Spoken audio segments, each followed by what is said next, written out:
Here's my drawing of the urinary anatomy.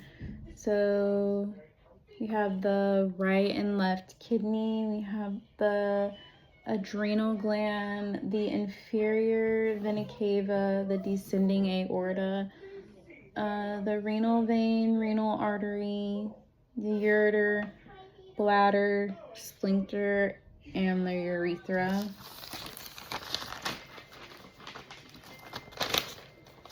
Then my drawing of the kidney anatomy. So we have the cortical blood vessels, the interlobular blood vessels, renal artery, renal vein, renal pelvis, the ureter, the capsule, renal columns, the medulla, renal pyramids, the major calyx, the minor calyx, the renal papilla, and the renal cortex.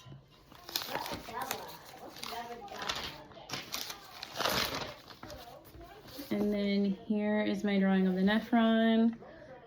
So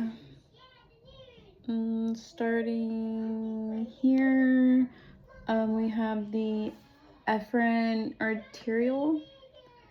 Here the glomerulus, the efferent arteriole, the distal convoluted tubule, the collecting tubule, the descending limb of loop of Henle, the ascending limb of loop of Henle. Then you have the loop of Henle right here.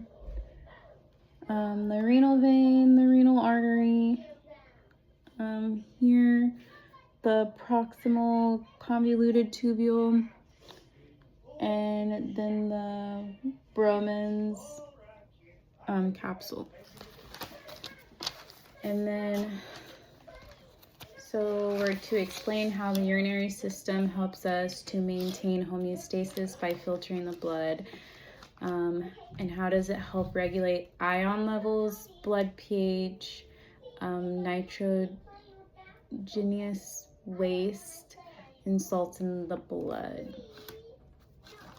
So the urinary system helps maintain homeostasis by filtering the blood and removing waste, extra water, and toxins through the urine.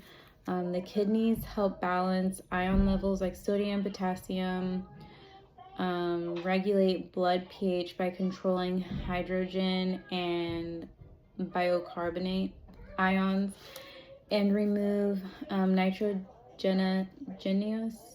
waste like urea. They also help control salt and water balance, which supports healthy blood pressure and fluid levels in the body.